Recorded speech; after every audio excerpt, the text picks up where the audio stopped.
ਸਲਾਮ ਅਲੈਕਮ जी, तुसी वेख रहे हो मेरा चैनल हड्ड बीती जग बीती।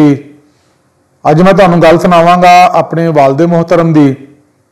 मेरे वालदे मोहतरम नूं शहरों शायरी नाल बड़ा शुगफ सी। लोकां दे भी शेर पंजाबी दे पढ़दे सन, अपने भी शेर जोड़दे सन, बोलदे सन। ਉਹ ना होया इस तरह कि उन्होंने एक दोस्त है बाबा फजल शेख। थोड़ी जी मैं तुहानूं उन्हां दा बैकग्राउंड दस दियां बाबा जी का कि उन्होंने 5 ट्रक चलते सन तो फिर भी वो ढोल वगैरह बजाते हैं तो अच्छी दिहाड़ी ला लेंदे हन।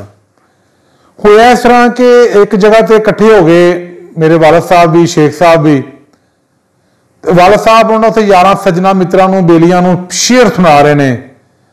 शेर वैसे बड़े गौरव फिक्र करने वाले ने। एन अकल वेखो इन्हां मापिओ दी, घरों धीआं देण उत्तों दाज वखरा। एन अकल वेखो इन्हां अंग्रेज़ां दी, थले ट्रेन चलदी उत्ते जहाज वखरा। एन अकल वेखो इन्हां साहूकारां दी, असल मोल लैंदे उत्तों ब्याज वखरा। अच्छा अब्बा जी शेर सुनाण दे ने, सज्जन मित्र बेली सारे बैठे ने, वाह वाह कर रहे हैं। शेख साहब नूं पता नहीं की सुझी। हुण सज्जन तां नहाणी सन आपस दे विच। हुण मैं तो खैर सराहनी खैर लफज बोल सकता वड्डे ने, लेकिन उन्होंने एक दूजे नूं बोले वो सुनाना चाहना तुहानूं। शेख साहब उठ के आंदे ने, अब भाईया बशीर अब मुंडे तेनू चिट्टा सूट लै देंदे ने, तिल्ले वाली जुत्ती लै देंदे ने, तेरी जेब नोटां नाल भर देंदे ने, तेनू आंदियां ने गल्लां। ठीक है, एवें इत्थे बह के शेर सुणांदा रहना, लोकां दा ध्यान लाया ही लोकां नूं।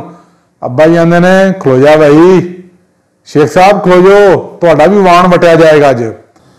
अब्बा जी आंदे ने जी ए मेरे दोस्त ने शेख साहब, इन्हां दे बारे शेर सुनो।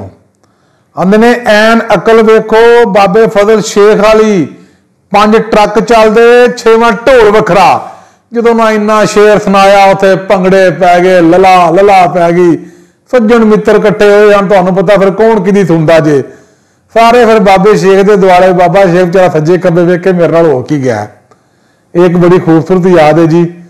तो बाकी मेरे वालद साहब ठीक आंदे सन कि साडी पंजाब दी सकाफत वेख लो कि असीं घरों धीआं भी देने आ, बरात नूं रोटी भी खवाने आ, जेद भी देने आ, ते मुंडियां दा नक घट ही सीधा हुंदा है।